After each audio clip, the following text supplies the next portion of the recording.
சர்க்குருவே சரணம், சர்க்குருவே போற்றி, சர்க்குருவே துணை. அனைவருக்கும் வணக்கம். அடியேன் திருப்பூர் ஞானசபையில் இருந்து சூர்யாசீடன். இன்று 30/3/2026 வெள்ளிக்கிழமை. அருள்மிகு சர்க்குரு பகவான் ஞானசபை, பாண்டியன் நகர், திருப்பூர் மாவட்டம் பாண்டியன் நகரில் திருச்சபை அமைந்திருக்கிறது. இங்கே தினமும் ஏழை எளிய மக்களுக்கு இறைவன் பசியாற்றுகிறார், அன்னதானம் செய்கிறார். அதற்காக உலகம் எங்கும் பரவி வாழ்ந்து கொண்டிருக்கும் எம்பெருமான் ஈசன் கணக்கன்பட்டி மூட்டை சுவாமிகளின் பக்தர்களால் அனுப்பப்படும் காணிக்கைகளால் அந்த அன்னதானமானது தினமும் நடந்து கொண்டு இருக்குது. இன்றைய அன்னதானத்துக்கு வந்து சேர்ந்த காணிக்கையானது 2410 ரூபாய். அனுப்பி வைத்த அனைவருக்கும் நன்றிகளை தெரிவித்துக் கொள்கிறோம்.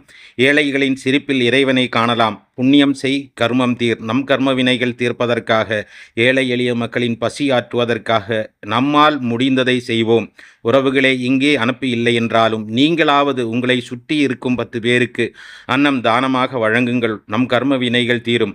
அது செய்ய முடியாதவர்கள் உங்களால் முடிந்த நிதி உதவிகளை திரையில் தெரியும் எண்ணுக்கு அனுப்பி உதவி செய்யுங்கள். நாமும் இந்த பூமியில் இருப்பதை வைத்து மகிழ்ச்சியோடு வாழ்வதற்கு இறைவனிடம் கற்றுக்கொள்ளலாம். நன்றி.